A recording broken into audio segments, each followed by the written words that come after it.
But do you have a social media account, even if you don't use it that often? But do you have a Facebook account or Twitter or one of the others?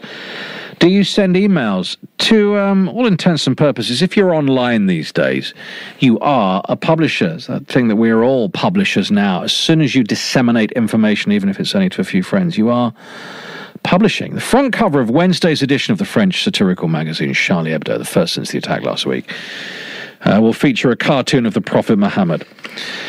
Tomorrow they'll print 3 million copies in 16 languages. It'll go all over the world. Many newspapers are republishing the front cover, the cartoon. Will you be republishing it in your own right on your social media or other accounts? Mal Fletcher is a social commentator and he's a futurist, a leadership speaker, author and broadcaster, and joins me now.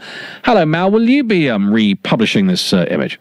No, I won't, David, and I won't not because of any external censorship, but really because of internal restraint. I think there's got to be a weighing up of what's in the public interest as opposed to what just titillates or is of interest to the public. I think there are other ways of describing what's on the cover.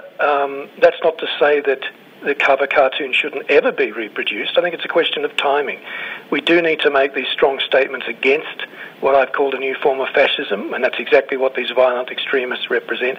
But it needs to be carefully focused, whether that's on the political level or in terms of the state security or just in the symbolism we all use when we take to social media.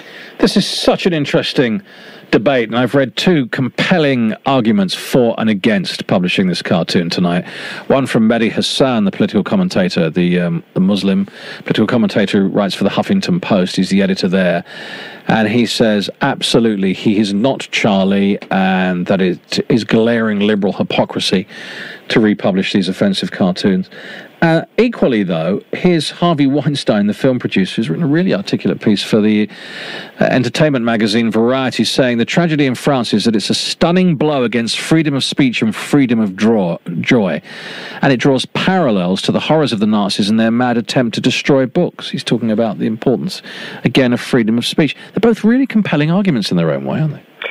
Yes, they are, and you could take pieces from both of those.